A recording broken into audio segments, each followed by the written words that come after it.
الحمد لله رب العالمين الحمد لله رب العالمين والعاقبة للمتقين والصلاة والسلام على أشرف الأنبياء والمرسلين سيدنا ونبينا وحبيبنا محمد وعلى آله وأصحابه أجمعين.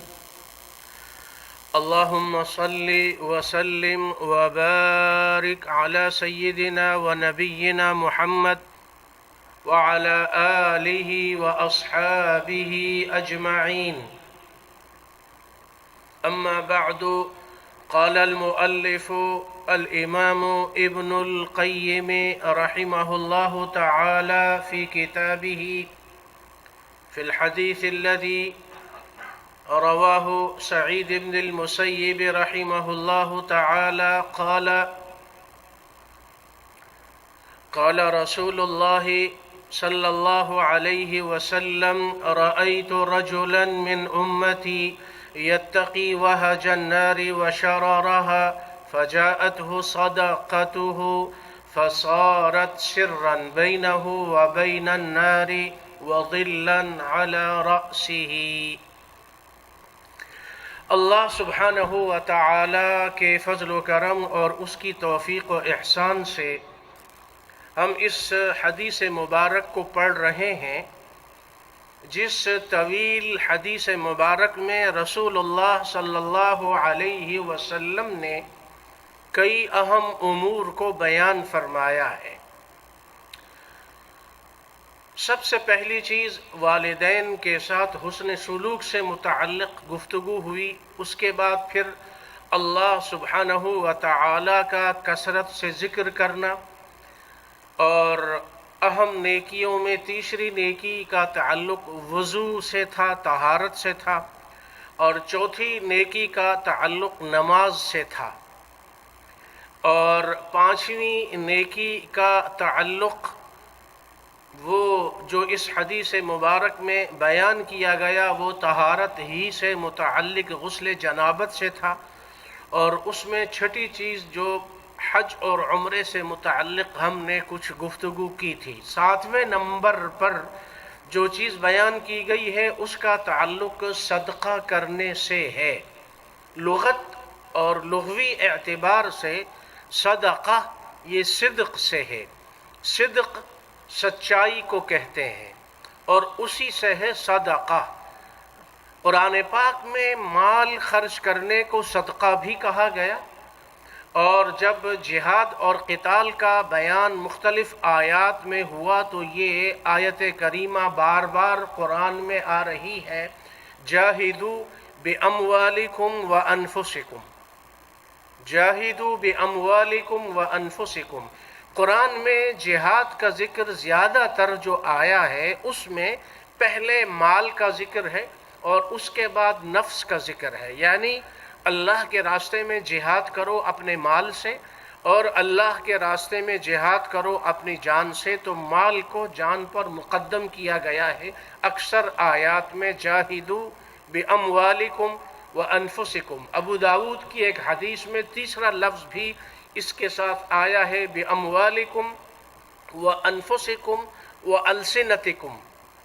اللہ کے راستے میں جو جہاد ہے وہ مال کے ذریعے بھی ہوتا ہے، اور جہاد اپنی جان کے ذریعے بھی ہوتا ہے، قتال فی سبیل اللہ، اور جہاد اپنی زبان سے بھی ہوتا ہے، اللہ کے دین کو بلند کرنا، اعلاء کلمت اللہ۔ صدقہ صدق سے ہے، صدق سچائی کو کہتے ہیں۔ سچائی کا تعلق جب زبان سے ہوتا ہے، جو مسلمان سچ بولتا ہے تو وہ گویا کہ صدق، اور اس کو صادق کہتے ہیں، اور جو اتنا سچ بولے اتنا سچ بولے اتنا سچ بولے کہ سچ بولنا اس کا اوڑھنا بچھونا بن جائے، اور سچوں میں سب سے زیادہ سچ بولنے والا ہو، اس کو پھر صدیق کہتے ہیں۔ صدیق کا ایک معنی ہے سب سے زیادہ سچ بولنے والا، اور ایک معنی ہے سچائی اور حق اور خیر کی تصدیق کرنے والا۔ ابو بکر رضی اللہ عنہ کا لقب صدیق ہے، جیسے عمر کا لقب فاروق ہے۔ فاروق فارق اور فرق سے ہے۔ اردو زبان میں بھی ہم کہتے ہیں کہ ان دو چیزوں میں کیا کرو، فرق کرو۔ تو فرق کا معنی دونوں چیزوں کو الگ الگ کرنا، فارق وہ جو دو چیزوں کو الگ الگ کر دے۔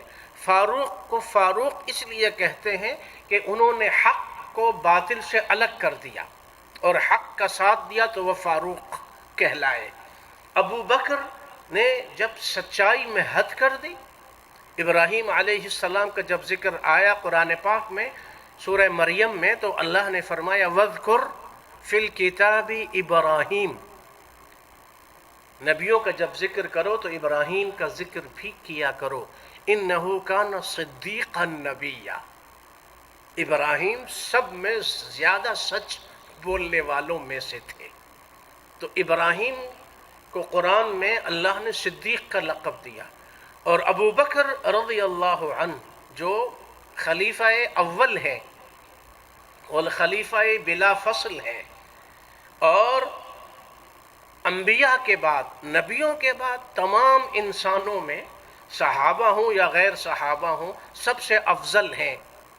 امیر المؤمنین سیدنا ابو بکر الصدیق، ان کا لقب صدیق تھا، اور لقب ایسے ملا کہ معراج کی شب جب آقا صلی اللہ علیہ وسلم واپس تشریف لائے اور معراج کا واقعہ بیان کیا تو مشرکین مکہ نے اس کا انکار کیا، مذاق اڑایا۔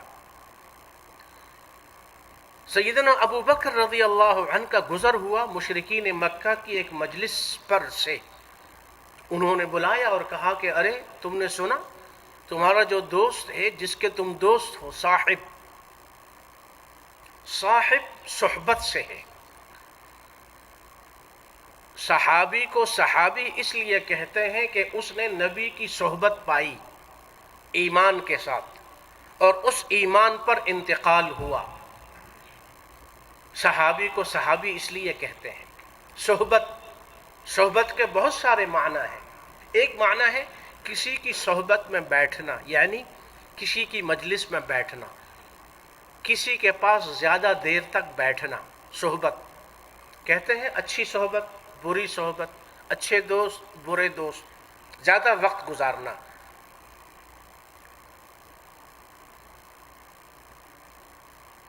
اللہ سبحانہ و تعالی نے بھی ابو بکر کو اپنے حبیب صلی اللہ علیہ وسلم کا صاحب قرار دیا۔ مشرکین مکہ بھی تمام صحابہ میں ایک صحابی ایسے ہیں جن کو یہ کہتے تھے کہ تم تو اس کے دوست ہو، اس کے صاحب ہو، اور وہ تمہارا صاحب ہے، وہ تھے ابو بکر۔ مشرکین مکہ کسی اور صحابی کو یہ نہیں کہتے تھے کہ تمہارا وہ جو گہرا دوست ہے نا، جس کے پاس تم 24 گھنٹے اٹھتے بیٹھتے ہو، محمد صلی اللہ علیہ وسلم۔ تو قرآن میں اللہ نے بھی ہجرت کا واقعہ جو بیان ہوا، غار کا واقعہ، اذ ہما فی الغار، سورہ توبہ میں اللہ فرماتے ہیں وہ دونوں غار میں تھے۔ کون؟ رسول اللہ صلی اللہ علیہ وسلم اور ابو بکر۔ اذ ہما فی الغار، دونوں غار میں تھے۔ اذ یقول لصاحبہ، جب اس نے اپنے صاحب سے کہا۔ تو اللہ نے ابو بکر کو رسول اللہ صلی اللہ علیہ وسلم کا صاحب قرار دیا، کسی اور کو اللہ نے اپنے نبی کا صاحب نہیں قرار دیا۔ قرآن گواہ ہے، اذ یقول لصاحبہ، جب انہوں نے، پیغمبر نے اپنے صاحب سب سے گہرے دوست سے کہا، لا تحزن، مت گھبراؤ، ان اللہ معنا، اللہ ہمارے ساتھ ہے۔ ابو بکر کا گزر ہوا، مشرکین مکہ نے بلایا کہ کہا کہ ادھر آؤ بھائی، کہ تمہیں پتا ہے تمہارے صاحب نے آج تو نئی بات کی ہے، تمہارے دوست نے، گہرے دوست نے، صاحب نے نئی بات کی ہے۔ پوچھا کیا کہا؟ ابو بکر رضی اللہ عنہ نبی علیہ الصلاۃ والسلام کی خدمت میں حاضری کے لیے جا رہے تھے، ابھی گئے نہیں تھے، پتہ نہیں تھا، سنا نہیں تھا کہ نبی علیہ الصلاۃ والسلام نے معراج کا واقعہ بیان کیا ہے۔ ابو بکر رضی اللہ عنہ کو علم نہیں تھا، وہ تو جا رہے تھے۔ مشرکین مکہ نے مذاق کیا، کہا کہ ارے وہ تو آج انہوں نے ایک نئی بات کی ہے، عجیب بات کی ہے۔ وہ یہ کہتے ہیں کہ ہم تو بیت المقدس گئے تھے اور وہاں مسجد اقصی میں ہم نے نماز پڑھائی اور ہم پھر آسمان پہ گئے، ہم نے آسمان کی سیر کی۔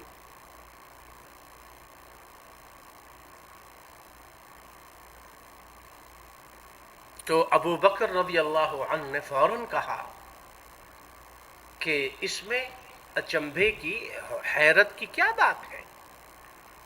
اس لیے کہ وہ جب زمین کی باتیں کرتے ہیں کہ مجھ پہ وحی نازل ہوئی اور مجھے یہ حکم ملا اور مجھے یہ حکم ملا، وہ اللہ کے نبی ہیں۔ جب ان کی ان باتوں کی تصدیق ہم کرتے ہیں تو وہ جو آسمان والی باتیں کرتے ہیں ان کی تو ہم اس سے زیادہ تصدیق کریں گے۔ وہ تو ممکن نہیں ہے کہ ان کی زبان سے سوائے سچ کے اور کچھ نکلے۔ تو اس پر نبی علیہ الصلاۃ والسلام تک یہ واقعہ پہنچا کہ ابو بکر کو انہوں نے پکڑا تھا اور پوچھا تھا۔ ابو بکر نے یہ کہا تھا کہ ہم تو، اور ایک روایت میں یہ آتا ہے کہ ابو بکر رضی اللہ عنہ نے یہ جواب دیا کہ وہ بیت المقدس گئے ہیں، فلسطین گئے ہیں، وہاں وہ رات گئے، انہوں نے وہاں نماز پڑھی اور وہاں سے ان کا سفر شروع ہوا۔ تو دوسری روایت میں جو جملہ آتا ہے وہ پہلی روایت والے جملے سے زیادہ عجیب ہے۔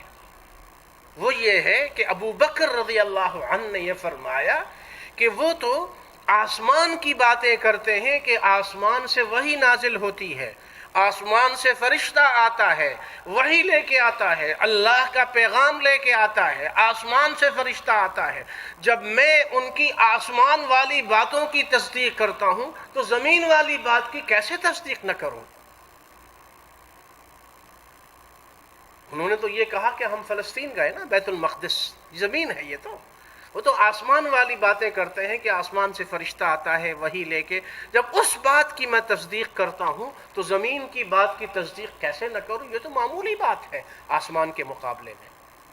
یہ ابو بکر رضی اللہ عنہ نے یہ ارشاد فرمایا۔ اس پر آپ علیہ الصلاۃ والسلام کے سامنے جب یہ واقعہ بیان ہوا تو آپ نے فرمایا کہ واقعی تم تو صدیق ہو، تم سب سے زیادہ میری تصدیق کرنے والے ہو۔ صدق تو جب زبان میں سچائی ہو تو یہ صدق ہوتا ہے، اور جب یہ سچا آدمی اپنے سچی نیت کے ساتھ، اخلاص کے ساتھ اللہ کی رضامندی کی خاطر مال خرچ کرتا ہے تو اس سچی نیت کی وجہ سے مال خرچ کرنے کو صدقہ کہا جاتا ہے۔ تو صدق سے ہے صدقہ، سچائی سے۔ تو بول چال کی سچائی ہو تو وہ صدق ہے، مال کی سچائی ہو تو وہ کیا ہے؟ وہ صدقہ ہے۔ اسی طرح قرآن میں مال خرچ کرنے کو ایک اور نام دیا گیا ہے، وہ ہے انفاق فی سبیل اللہ، انفقو، ہے نا، انفقو، خرچ کرو۔ وَمِمَّا رَزَقْنَاهُمْ يُنْفِقُونَ، ہم نے جو کچھ ان کو دیا ہے اس میں سے وہ خرچ کرتے ہیں۔ ایمان والوں کی 5 اہم نشانیاں قرآن کے بالکل شروع میں ہے۔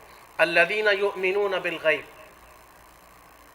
الف لام میم، ذالک الکتاب لا ریب فیہ ھدی للمتقین۔ قرآن ہدایت دیتا ہے متقین کو۔ متقین کون ہیں؟ الذین یؤمنون بالغیب ویقیمون الصلاۃ ومما رزقناہم ینفقون والذین یؤمنون بما انزل الیک وما انزل من قبلک۔ 5 نشانیاں متقین کی۔ وہ جو بن دیکھی چیزوں پر، غیب پر ایمان لاتے ہیں، پہلی نشانی۔ الذین یؤمنون بالغیب ویقیمون الصلاۃ، اور وہ نماز قائم کرتے ہیں، دوسری نشانی۔ وَمِمَّا رَزَقْنَاهُمْ يُنْفِقُونَ، جو کچھ ہم نے دیا ہے اس میں سے خرچ کرتے ہیں، یہ تیسری نشانی۔ وَالَّذِينَ يُؤْمِنُونَ بِمَا أُنزِلَ إِلَيْكَ، اور جو کچھ آپ پر نازل کیا گیا ہے اس پر وہ ایمان لاتے ہیں، یہ چوتھی نشانی۔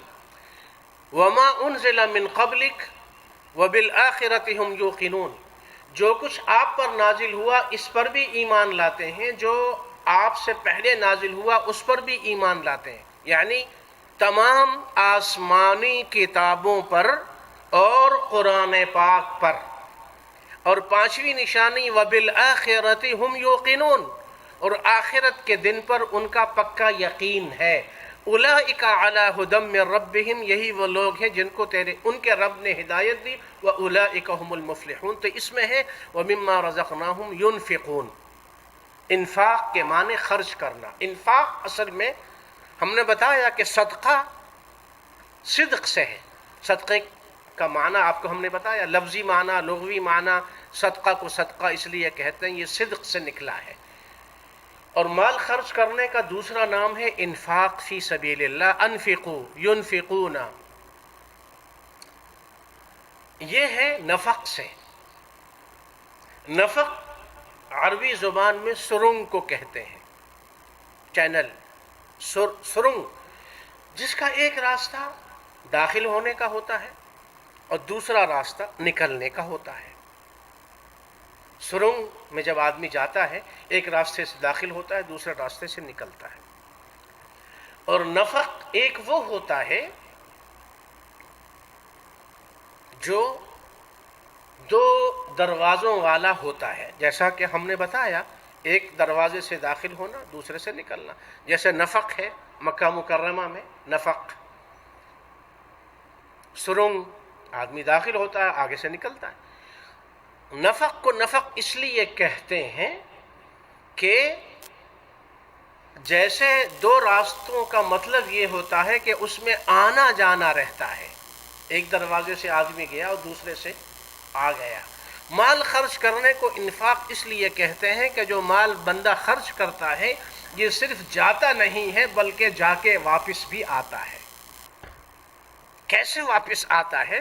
اللہ تعالیٰ اس کو بڑھا چڑھا کے مال خرچ کرنے والے کو دے دیتا ہے، مال بھی اور اس کا اجر و ثواب بھی۔ جیسے قرآن میں جا بجا اللہ فرماتا ہے وما انفقتم من شیء فہو یخلفہ، جو تم خرچ کرتے ہو اللہ اس کا نعم البدل ضرور دے دیتا ہے۔ اور نعم البدل سے مراد بہت کچھ ہے۔ وَمَا تُنْفِقُوا مِنْ خَيْرٍ فَلِأَنفُسِكُمْ، تو انفاق نفق سے ہے۔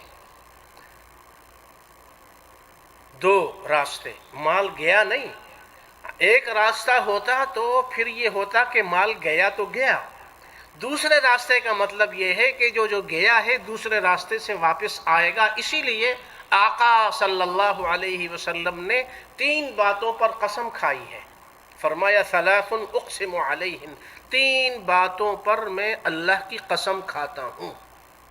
اللہ کو قرآن پاک میں قسم کھانے کی قطعاً کوئی ضرورت نہیں ہے، اس لیے کہ اللہ سے زیادہ سچی بات کس کی ہے؟ وَمَنْ أَصْدَقُ مِنَ اللَّهِ حَدِيثًا وَمَنْ أَصْدَقُ مِنَ اللَّهِ قَوْلًا وَمَنْ أَصْدَقُ مِنَ اللَّهِ، اللہ سے زیادہ سچا کون ہے؟ صدق اللہ، صدق اللہ ورسولہ۔ اللہ تعالیٰ جب قرآن پاک میں کسی چیز کی قسم کھاتا ہے تو اس بات کی تاکید کے لیے، پختگی کے لیے، سمجھانے کے لیے۔ بالکل اسی طرح رسول اللہ صلی اللہ علیہ وسلم بھی کبھی قسم کھاتے ہیں، تو قسم کھانے کی اللہ کو بھی کوئی ضرورت نہیں، نہ رسول اللہ صلی اللہ علیہ وسلم کو قسم کھانے کی ضرورت ہے، اس لیے کہ اللہ بھی سچا، اللہ کا حبیب بھی سچا، صدق اللہ ورسولہ۔ لیکن سمجھانے کے لیے، پختگی کے لیے کہ دل کے کان کھول کے سنو، پکی بات ہے۔ آپ علیہ السلام نے تین باتوں پہ قسم کھائی، اس میں ایک یہ ہے ما نقص مال عبد من صدقہ، بندہ جب صدقہ کرتا ہے تو اس کا مال کبھی گھٹتا نہیں، بڑھوتری آتی ہے اس میں۔ گھٹتا نہیں ہے، کم نہیں ہوتا، اللہ اس کا بدلہ دیتا ہے۔ اب وہ بدلہ کیسے دیتا ہے؟ قرآن میں اس کی مختلف شکلیں ہیں، احادیث میں مختلف شکلیں ہیں۔ ایک کا بدلہ ایک کا بدلہ 7، ایک کا بدلہ 7، ایک کا بدلہ 10، ایک کا بدلہ 700۔ قرآن کی مختلف آیات میں ایک کا بدلہ ایک کا بدلہ 3، ایک کا بدلہ 7، ایک کا بدلہ 10، ایک کا بدلہ 700۔ یہاں آ کر بات رک گئی، پھر اللہ نے فرمایا کہ اب 700 تک بات پہنچی ہے، اب 7,000، 7 لاکھ، 7 کروڑ، 7 ارب، 7 ملین، 7 بلین ہم کیا کہیں گے؟ ایک ہی جملے میں وہ ساری بات ہم پرو دیتے ہیں، وہ یہ ہے کہ یضاعف لمن یشاء، اللہ تعالیٰ جس کے لیے چاہتا ہے جب چاہے گا تو بڑھائے گا، چڑھائے گا، بڑھائے گا، چڑھائے گا، بڑھائے گا، چڑھائے گا، خوب بڑھاتا رہے گا، بڑھاتا رہے گا، بڑھاتا رہے گا۔ کتنا بڑھائے گا اس کا ذکر نہیں ہے۔ اور اللہ جب کسی چیز کو بڑھائے تو وہ تو اللہ کی شان کے جیسے لائق ہے۔ اب ہمارا آپ کا بڑھانا تو ہے نہیں کہ ایک کا بدلہ 10 20 دے کے خاموش ہوگا۔ اللہ کا، اس کی رحمت، اس کے خزانے، وَلِلَّهِ خَزَائِنُ السَّمَاوَاتِ وَالْأَرْضِ، زمینوں آسمانوں میں اوپر نیچے دائیں بائیں سارے خزانے اللہ کے ہیں، اللہ کے پاس۔ اسی لیے تو حدیث قدسی میں وہ فرماتا ہے کہ تمہارا پہلا آدمی آخری آدمی، پہلے آدمی سے لے کے آخری انسان تک سارے ایک کھلے میدان میں جمع ہو جاؤ اور ہر ایک مجھ سے مانگے، اور ہر ایک جو مانگے میں اس کو دے دوں۔ حدیث قدسی صحیح مسلم میں یہ حدیث موجود ہے۔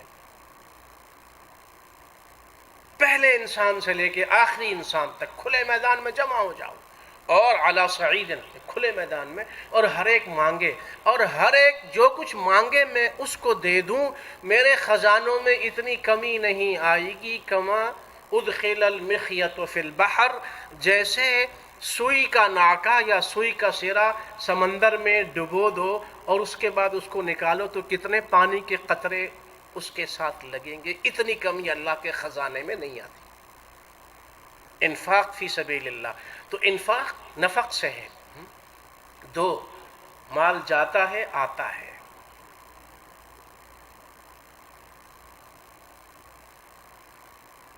اس کا بدلہ اللہ دیتا ہے، یہ دوسری بات۔ نفق میں ایک اور بات بھی آپ سمجھ لیں، وہ یہ ہے کہ جیسے ہم نے سمجھا کہ مال خرچ کرنے کو کہتے ہیں انفاق فی سبیل اللہ، نفق سے، تو نفق ینفقو انفقو سرنگ، دو راستے، اسی سے منافقت ہے۔ نافقہ رجل، نافق، انفق نہیں بلکہ نافق، منافقت سے۔ ہم نے بتایا کہ انفاق کو انفاق اس لیے کہتے ہیں کہ دو راستے، منافق کو منافق اس لیے کہتے ہیں کہ وہ بھی دوغلا پن اختیار کرتا ہے۔ دو، اس کی دو زبانیں ہوتی ہیں، دو آنکھیں ہوتی ہیں، دو کان ہوتے ہیں، اور 4 ہاتھ اور 4 پیر ہوتے ہیں، دو نہیں ہوتے، اس لیے کہ ادھر کچھ ادھر کچھ، منافق کو منافق، تو اسی نفق سے منافقت ہے، دوغلا پن، اور اسی نفق سے انفاق ہے، اور صدقہ ہے صدق سے، جیسا کہ ہم نے پڑھا۔ تو آج جمعہ مبارک ہے، جیسا کہ ہم درس کے آغاز میں عموماً پڑھتے ہیں، درس کے شروع میں، کہ آج کا درس جو اس حدیث مبارک سے متعلق ہے، جس کو ہم پچھلے 6-8 ہفتوں سے پڑھ رہے ہیں، محرم کی آج 9 تاریخ ہے، 1439 ہجری، 29 ستمبر ہے 2017 سن عیسوی۔ کل یوم عاشور ہے جو 10 سے ہے، 10 محرم۔ آج جو پرچہ جو درس کی شکل میں لکھا جاتا ہے، ایک ہمارا درس تو شفوی ہوتا ہے، ہم درس میں قرآنی آیات اور احادیث کو پڑھتے ہیں، سنتے ہیں، سیکھتے ہیں، سمجھتے ہیں عمل کی نیت سے، اور ایک درس ہمارا ہر جمعے کو یہ ہوتا ہے کہ ہم درس میں لکھی ہوئی چیز بھی تقسیم کرتے ہیں. تو 2 درس ہیں ہمارے جو ہر جمعے کو اللہ کے فضل و کرم اور اس کی توفیق و احسان سے چل رہے ہیں. آج جو لکھا ہوا درس آپ کو دیا گیا ہے 4 صفحے کا ہے، اس میں قرآنی آیات اور احادیث کی روشنی میں 12 مہینوں اور محرم کے مہینے اور محرم کی 10 تاریخ کے بارے میں تفصیل سے لکھ دیا گیا ہے، جس کو بیان کرنے کی کوئی ضرورت نہیں ہے. وہ لکھا ہوا سبق آپ پڑھ لیں جو کہ آج اور کل کے دونوں مبارک دنوں سے متعلق ہے. اس حدیث مبارک میں 7ویں چیز جو ہم پڑھ رہے ہیں، جیسا کہ ہم نے ابھی پڑھا، اس کا تعلق صدقہ کرنے سے ہے. سچائی، صدق، اسی سے صدقہ ہے. آقا صلی اللہ علیہ وسلم یہ فرماتے ہیں کہ میں نے جو مناظر دیکھے ان میں ایک منظر یہ تھا، رأیت رجلا من امتی، میں نے اپنے ایک امتی کو دیکھا کہ وہ آگ کے شعلوں سے اپنے آپ کو بچانے کی کوشش کر رہا ہے. تو اچانک صدقہ آیا جو اس کے اور آگ کے درمیان آڑ بن گیا. ہم نے گزشتہ درس میں یہ بھی بیان کیا تھا کہ جو صدقہ مسلمان اپنی دنیا کی زندگی میں خرچ کرتا ہے، اللہ کی رضامندی کی خاطر اپنا مال خرچ کرتا ہے، یتیموں، بیواؤں، ناداروں، معذوروں، غریبوں، ضرورت مندوں، رشتہ داروں، پڑوسیوں، تحفیظ القرآن اور دینی مدارس، دینی اداروں، خیراتی اداروں پر خرچ کرتا ہے. مال جو خرچ کیا جاتا ہے اس کا عوض اور بدلہ اللہ سبحانہ و تعالی دنیا کی زندگی میں بھی دیتے ہیں. برے خاتمے سے بچاؤ ہوتا ہے، آنے والی بلائیں، بیماریاں، مصیبتیں، آفتیں ٹل جاتی ہیں. زندگی میں، صحت میں، اولاد میں، مال میں، تجارت میں، ہر کام میں برکت نصیب ہوتی ہے، اور اس کے بے شمار دنیاوی، اخروی، آخرت والے بھی فوائد ہیں. ہم نے گزشتہ درس میں ایک حدیث پڑھی تھی متفق علیہ، جس میں یہ ہم نے پڑھا تھا کہ 7 قسم کے وہ خوش نصیب انسان ہیں جن کو اللہ قیامت کے دن اپنے عرش الہی کا سایہ نصیب کرے گا. ان میں ایک جملہ غالباً رہ گیا تھا. ایک تو یہ بیان کیا گیا تھا کہ وہ مسلمان جس کا دل مسجد میں لگا رہے. ایک بات جو رہ گئی تھی غالباً وہ یہ تھی کہ ان 7 خوش نصیبوں میں جن کو قیامت کے دن عرش الہی کا سایہ نصیب ہوگا، ایک وہ بندہ بھی اس حدیث میں مذکور ہے، رجل ذکر اللہ خالیا ففاضت عیناہ. وہ بندہ جس نے خالیا، خلوت میں، تنہائی میں اللہ کو یاد کیا. تنہائی میں جب وہ خلوت میں تھا اللہ کو یاد کیا تو اللہ کی رحمت کا تصور کیا، اللہ کی عظمت کا تصور کیا. اللہ کریم ہے، اللہ غفور الرحیم ہے، اللہ مہربان ہے، اللہ رؤوف الرحیم ہے، اللہ کے اسماء حسنی، اللہ کی رحمت، اور اپنے گناہوں کو دیکھا، اپنی کمزوری کو دیکھا. میں نے اللہ کا حق ادا نہیں کیا، جیسے عبادت، جیسے اطاعت. تو تنہائی میں جب اس کو کچھ خیال آیا وہ رو پڑا. اللہ تعالیٰ کو تنہائی کے یہ آنسو اتنے پسند آئے، فرمایا کہ اس بندے کو قیامت کے دن میں اپنے عرش کا سایہ دے دوں گا، جس دن کوئی سایہ نہیں ہوگا، میرے عرش کے سائے تلے یہ آ جائے گا. اس لیے کہ یہ تنہائی میں اکیلے میں روتا تھا جب کوئی دیکھنے والا نہیں تھا، صرف میں دیکھ رہا تھا. ذکر اللہ خالیا ففاضت عیناہ. یہاں اس حدیث میں ایک یہ فرمایا کہ صدقہ جو تم کرتے ہو یہ تمہارے اور جہنم کی آگ کے درمیان آڑ بن جائے گا. ہم نے وہ حدیث بارہا پڑھی ہے. اللہ کے نبی صلی اللہ علیہ وسلم نے فرمایا ما منکم من احد الا سیکلمہ ربہ، تم میں کوئی ایک بھی ایسا نہیں ہے، یاد رکھو، سنو اچھی طرح، تم میں سے ہر ایک کے ساتھ اس کا رب قیامت کے دن بات کرے گا، خود بات کرے گا اللہ۔ لیس بینہ و بینہ ترجمان، اس کے اور اللہ کے درمیان کوئی ٹرانسلیٹر نہیں ہوگا۔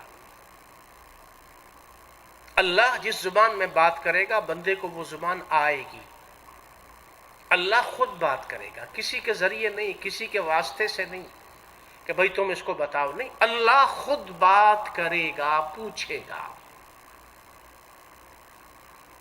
کیا ہوگا؟ فَيَنْظُرُ أَيْمَنَ، تو وہ اپنی دائیں طرف دیکھے گا بندہ، مَا يَرَى إِلَّا مَا قَدَّمَ، اس کو وہی کچھ نظر آئے گا جو دنیا کی زندگی میں اس نے کیا تھا۔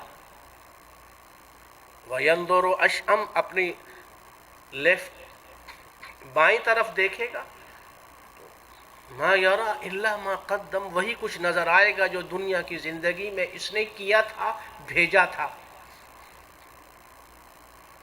وَيَنْظُرُ أَمَامَ یا بَيْنَ تِلْقَاءَ وَجْهِ، اپنے چہرے کے سامنے یوں کر کے جب دیکھے گا آگے، تو آگے آگ ہوگی اور کچھ نہیں ہوگا، آگ ہوگی۔ یہ جب فرمایا تو یہاں آپ صلی اللہ علیہ وسلم رک گئے۔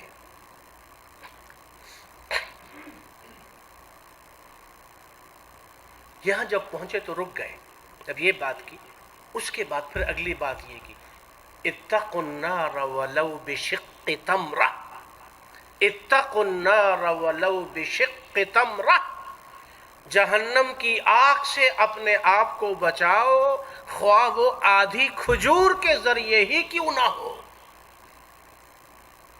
آدھی کھجور کا ذکر دو وجہ سے کیا، ایک اس وجہ سے کہ تم یہ نہ سوچو کہ میرے پاس تو 1000 ریال یا 1000 روپیہ یا لاکھ روپیہ نہیں ہے، مسجد کے لیے، مدرسے کے لیے، یتیم غریب بیوہ کو میں پیسے دوں تو کم از کم 5-10 ہزار روپے تو ہوں، اب 150 میں کیا ہوگا؟ فرمایا نا، یہ مت دیکھو، اللہ تمہاری نیت کو دیکھتا ہے، ارادے کو دیکھتا ہے، مال یا صدقہ زیادہ کم اس کو نہیں دیکھتا۔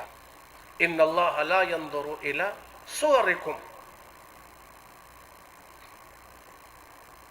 ولا الى اموالکم ولكن ينظر الى قلوبکم، صحیح مسلم میں یہ حدیث، اللہ تعالیٰ تمہاری شکلوں کو اور تمہارے مال کو نہیں دیکھتا، اللہ تمہارے دل کو دیکھتا ہے۔ تو ایک تو یہ بتایا کہ نیکی صدقہ کرنے والی نیکی ہو یا زبان سے بولنے والی نیکی ہو یا اعضائے بدن سے کرنے والی نیکی ہو، کسی نیکی کو معمولی، ہلکا، چھوٹی مت سمجھو۔ لا تحقرن، دوسری حدیث میں کیا ہے؟ لا تحقرن من المعروف شیئا، کبھی بھی کسی نیکی کو کبھی حقارت سے معمولی نہ سمجھو۔ ولو ان تلقى اخاك بوجه طلیق، تم اگر کسی مسلمان بھائی سے ہنستا ہوا چہرہ لے کر ملتے ہو، اس کو معمولی نہ سمجھو، یہ بھی صدقہ کرنے کے برابر نیکی ہے۔ آپ کسی مسلمان بھائی سے ملے، جان پہچان ہے یا نہیں ہے، السلام علیکم، آپ کے چہرے پہ تبسم آ گیا، تو وہ اگلا مسلمان آپ کو دیکھ کے خوش ہو گیا کہ یہ مجھے دیکھ کے خوش ہو رہا ہے۔ اللہ آپ کے چہرے کو دیکھ کے اللہ خوش ہوتا ہے کہ اس نے اپنے مسلمان بھائی کو دیکھ کر خوشی کا اظہار کیا۔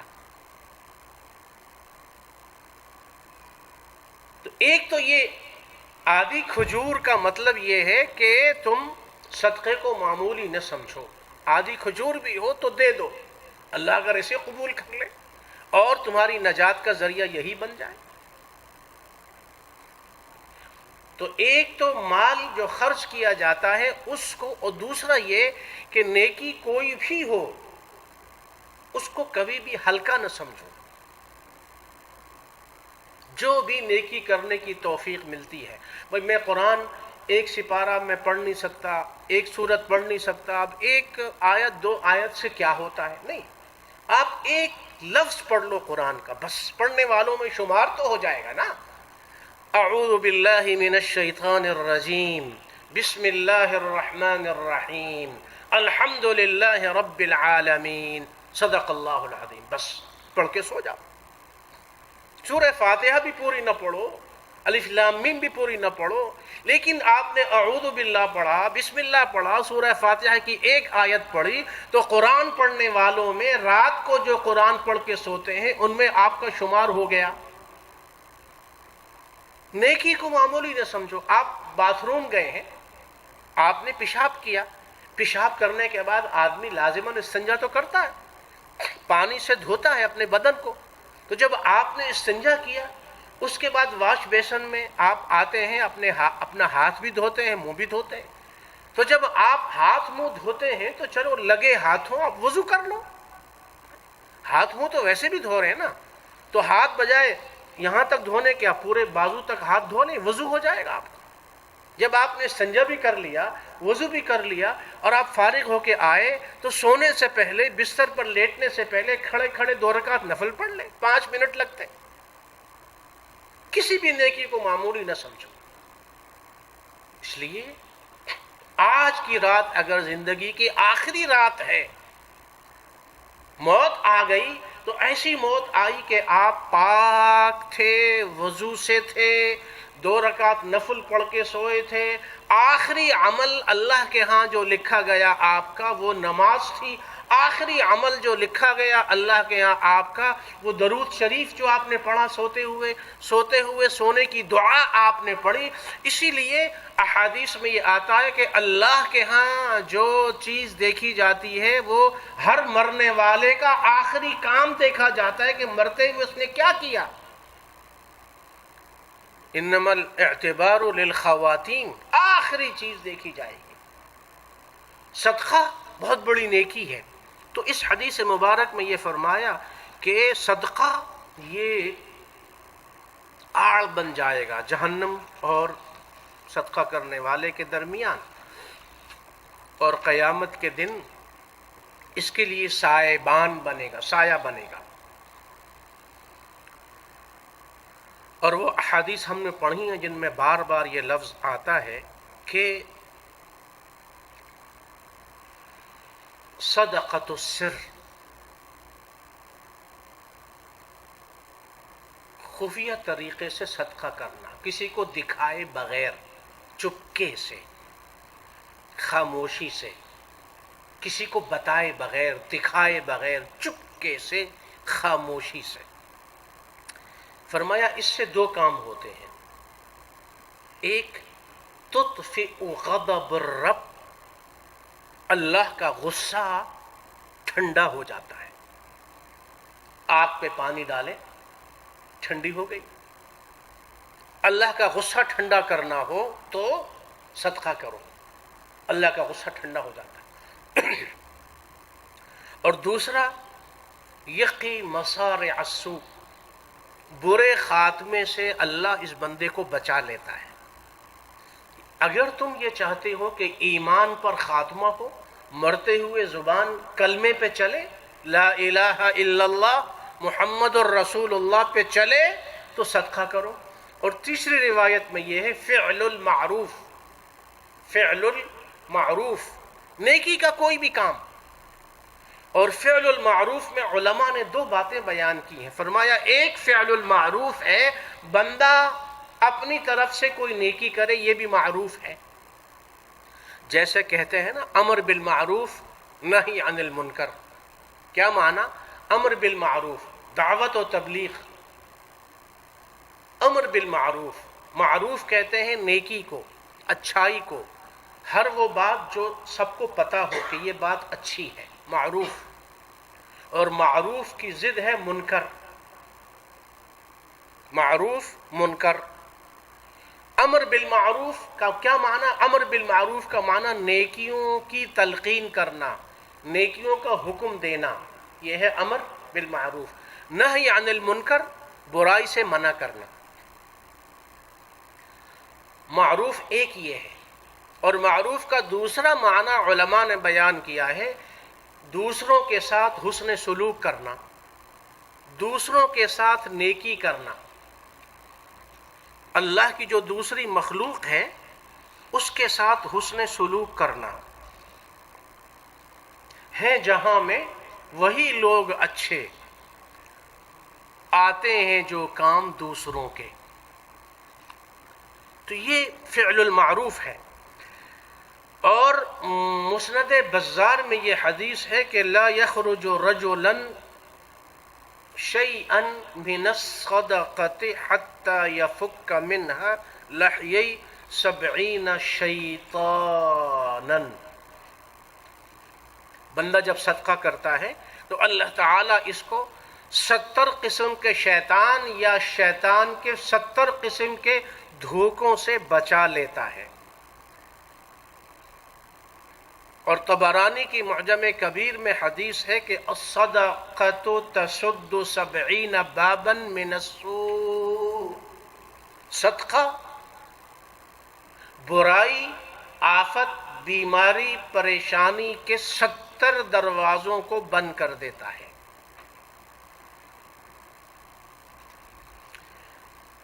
فَإِنَّ الْبَلَاءَ لَا يَتَخَطَّاهَا، بلائیں، مصیبتیں، آفتیں جو آنے والی ہوتی ہیں وہ صدقے کو دیکھ کے واپس پلٹ جاتی ہیں۔ ان صدقۃ المسلم تزید فی العمر وتمنع میتۃ السوء ویذہب اللہ بها الکبر والفقر۔ صدقہ کرنے کی 3 فائدے۔ ایک، تزید فی العمر، تمہاری عمر میں اضافہ ہوگا، عمر لمبی ہو جائے گی، یا جو عمر مقرر ہے اس میں برکت ہوگی، صدقہ کرنے سے عمر میں برکت۔ دوسرا، تمنع میتۃ السوء، بری موت اور برے خاتمے سے صدقہ بندے کو بچا لیتا ہے، اس کا خاتمہ برائی پہ نہیں ہوگا، ایمان پہ ہوگا۔ اور تیسرا، یذہب اللہ بہا الکبر والفقر، کسی انسان کے دل میں تکبر، بڑائی یا اور بیماریاں ہیں، دل کی بیماریوں کو دور کرنے والی نیکی بھی صدقہ ہے۔ اور بعض صالحین یہ کہتے ہیں کہ دیکھو نیکیاں ہیں نا، الصلاۃ تبلغک نصف الطریق، نماز آپ کو آدھے راستے تک لے جائے گی، والصوم یبلغک باب الملک، روزہ آپ کو بادشاہ کے دروازے تک لے جائے گا، یعنی اللہ کے دروازے تک لے جائے گا، والصدقۃ تدخلک علیہ، اور صدقہ آپ کو اللہ کے دربار میں اس دروازے سے اندر داخل کرا کے چھوڑے گا۔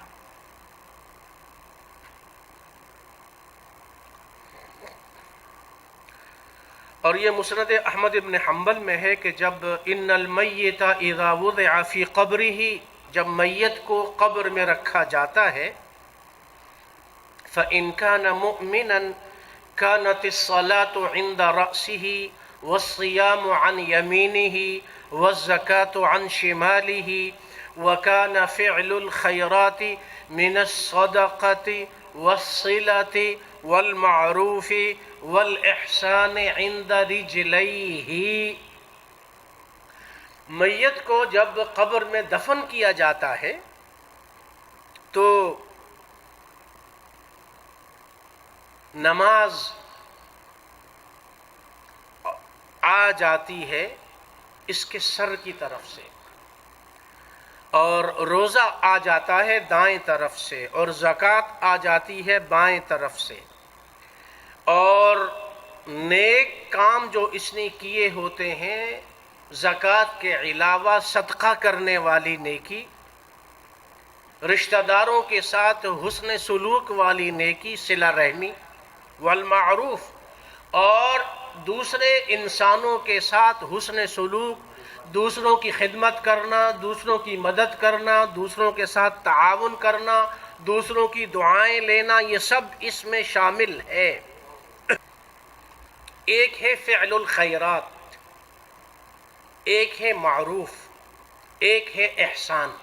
یہ نام مختلف ہے لیکن کام ایک ہے. رشتہ داروں کے ساتھ جو حسن سلوک ہے اس کو صلہ رحمی کہتے ہیں. اس کا ذکر ہوا والصلہ، وہ تو آ گیا. لیکن خیرات، معروف، احسان، اس میں علماء نے فرمایا کہ تمام مسلمانوں کے ساتھ اچھا سلوک کرنا، تمام مسلمانوں کو کی نگاہ سے دیکھنا، تمام مسلمانوں کے بارے میں دل میں اچھے جذبات رکھنا، تمام مسلمانوں کے ساتھ اپنی کوشش، طاقت، قدرت، استطاعت کے مطابق اچھائی کرنا. کسی کے بارے میں برائی سوچنا بھی نہیں، برائی بولنا بھی نہیں، برائی کرنا بھی نہیں. یہ ہے معروف، یہ ہے احسان. کوئی ضرورت مند ہے اس کی مدد کرنا، کوئی پریشان ہے اس کو تسلی دینا. کسی کے ساتھ 2-4 قدم چل سکتے ہیں، 2-4 قدم چلنا. کسی کی مالی مدد کر سکتے ہیں، مالی مدد کرنا. کسی کی اخلاقی مدد کر سکتے ہیں، اخلاقی مدد کرنا. مسلم معاشرے کا معنی یہ ہے کہ ایک مسلمان دوسرے مسلمان کے ساتھ جڑا ہوا ہے. کوئی مسلمان تنہا اکیلا نہیں ہے. رشتہ داروں کا حق الگ ہے، پڑوسیوں کا حق الگ ہے، گاؤں والوں کا حق الگ ہے. ہر ایک کا حق ہے. اور مسلمان وہ ہے جو ہر ایک کے کام آئے. آج تم دنیا کی زندگی میں دوسروں کے کام آؤ گے، یہ نیکی کل قبر میں تمہارے کام آئے گی. کیا ہوتا ہے؟ فرمایا کہ نماز، زکوٰۃ، صدقہ، روزہ اور دوسرے مسلمانوں کے ساتھ کی گئی نیکیاں، اچھا سلوک، ان کی دعائیں لی ہیں، ان کی خدمت کی ہے، پڑھایا ہے، لکھایا ہے، سکھایا ہے، تربیت کی ہے، دنیاوی دینی فائدہ پہنچایا ہے. یہ ساری نیکیاں قبر میں فرمایا کہ سر کے طرف سے عذاب آئے گا، اس کو نماز روکے گی. اور اگر دائیں طرف سے عذاب آئے گا اس کو زکوٰۃ روکے گی، بائیں طرف سے عذاب آئے گا اس کو صدقہ روکے گا، پیر کی طرف سے عذاب آئے گا تو لوگوں کے ساتھ کی گئی نیکیاں اس کو روکیں گی. تو قبر کے عذاب سے یہ بندہ محفوظ ہو جائے گا.